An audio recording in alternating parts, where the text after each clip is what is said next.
You know, my son is a good man. You know, he's he's been on his job for many, many years.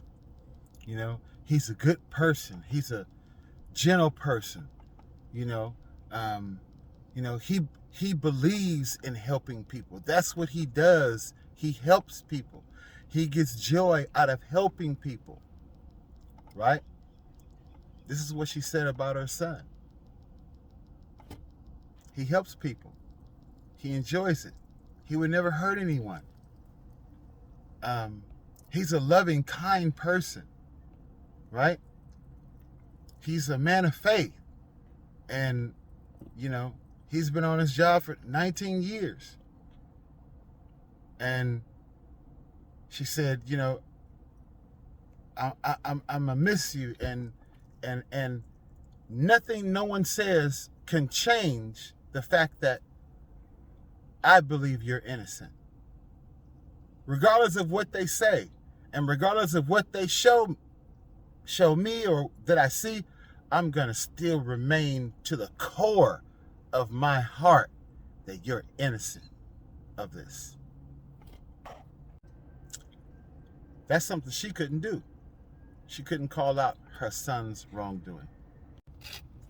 Please don't forget to like this video, share this video with your family and friends, and subscribe to the channel. It helps the channel grow and helps put the content out there. You dig? Remember, Lamella E, love, uplift, motivate, inspire, learn, laugh, encourage, and enlighten is what LaVon says it's all about. You dig? I post every Monday, Tuesday, Wednesday, Thursday, and Friday. You get your Motivational Monday. You have your Testify Tuesday. You have your Wisdom on Wednesday. You have Thankful Thursdays and your Faith Over Fear Fridays. You dig? Check your man out. LaVon says. Now I understand a parent's love. You dig? Because I'm a parent, and I believe in loving your child unconditionally, regardless of what they've done or what they said. You dig? Love between a parent and a child should be unconditional. But even when that child is wrong, you as a parent have to recognize wrong. You have to call out wrong. Even some parents may not do it in public, but behind closed doors, but no. Unconditional love means I will love you even when you're wrong. But yet I'm going to let you know you're wrong, and I'm going to call out wrong when it's necessary, right? And what's so sad is a lot of times we're like that, right? We don't want to call out someone's wrongdoing. We don't want them to have to suffer or pay a price or a penalty for wrongdoing.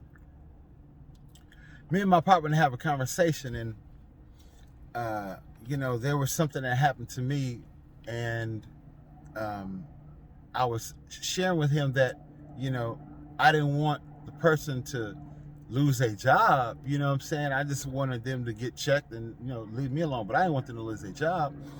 And he said, CO, that's part of the problem. You're part of the problem, because there's consequences with everything that you do in life. Every decision, every word said, there's consequences. And when you don't want to, I'm trying to find the right words. When you don't want the person that's done you wrong to face any consequences, and like me, I was saying, well, yeah, what they did was wrong and it wasn't cool, but I don't want to see anyone lose money. You know what I'm saying? It's hard enough trying to find work, right? But that's just my heart. I don't want to see anyone, really. But he said that's part of the problem. See, you don't want them to pay the consequence for the action that they did, right? And understanding, your loving heart, you don't want to see anybody suffer. But no, that's perpetuating, that's not helping that other person. That's actually perpetuating their behavior, and it's negating them having to face any kind of consequences behind their action. And so when I looked at it from that standpoint, I was like, wow, as much as I didn't want to see no one get in trouble, not serious, where they losing their job and they losing money and all that, I never looked at it from the standpoint that I was helping perpetuate their behavior by them not having to face any kind of consequence or serious consequence. So therefore, I was making it okay for them to do what they did to me. And I just tripped on it. I was like, wow, it's not okay what they did to me. But by me not wanting them to face the consequence helps solidify what they did to me as okay. And so this is the same situation as with Derek Chauvin and his mom, right? She took the stand and was saying, in her expression, and I understand a parent standing by their child. She expressed that, to everyone that he was a good person and a loving person and caring person. He had been on his job for 19 years and he believed in helping people and he loved helping people, and he was he wasn't this aggressive, boisterous guy. He was a real quiet guy, and all these things. And all those things might have been true about her son. But yet she failed to acknowledge what her son did. And not only did she fail to acknowledge what he did, but she refused to acknowledge his guilt. She made a conscious choice and a decision to see him in only one way, and that was innocent. She chose not to see his guilt. She chose not to believe the things that were being said about her son, even regardless of what her son had said about himself. She chose to put blinders on and only see him in one way. So by that choice that she made, she yet in turn solidified his actions and justified what he did as being okay, as not being wrong, and not being intentional. She specifically said, I believe what you did wasn't wrong, and I choose to believe that you are innocent and will always believe you are innocent.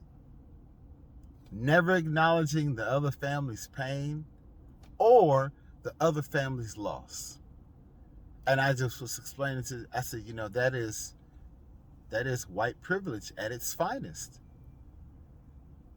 And her refusal to acknowledge her son's wrong or seeing what he did was wrong, and her choice to see him as innocent was no different than what I was doing with this person who had hurt me, or that tried to get at me, but I didn't want to see anything seriously happen to them. I was doing the same thing she was doing to her parent, to her son. And I had to really stop and think, like, wow, I don't want to see any consequences happen to them, even though what they did was wrong, and there should be some kind of consequence to it. But there was no different than this mother for her son, who didn't want to see any consequence happen to her son, even though there should be some consequence that happened because what he did was wrong. So I just tripped on that, and I would just want to share that with y'all on this morning, just to reflect and remind you that for every action, there's a reaction. And there are consequences that come with our actions, right? Good or bad. And it is wrong of us to not want people to pay the consequences for their wrong behavior, regardless of whether they meant to or not, right? A lot of people say, well, they didn't mean to do it, or they didn't intentionally do it, they didn't plan on doing it, and all those may be true, but yet and still they did it. You can't overlook that. So just sharing with you my thoughts, man, on this Monday. I know it's Motivational Monday Message, right? Monday Motivational Message. But if I could leave a motivation with you on this Monday, as far as a message that'll stick with you all week long, it's remember that your words and your actions have consequences. All right? Your words and your actions have consequences. And that sometimes those consequences far outweigh just affecting you, but they affect those around you. They affect those that are involved in your life. They affect those that you work with. They affect those that you worship with. They affect those that see you and look at you, in a certain way. So you have to be careful with the words that you say and the actions that you do. Let that be your Monday motivational message. You dig? Let your words and your deeds be always, up and up and kind and motivating and humble and loving, because there's consequences behind our words that we use and our actions that we do. Anyway, this is your Monday motivational message, man. This is your man, Levon. One love, and I'm out.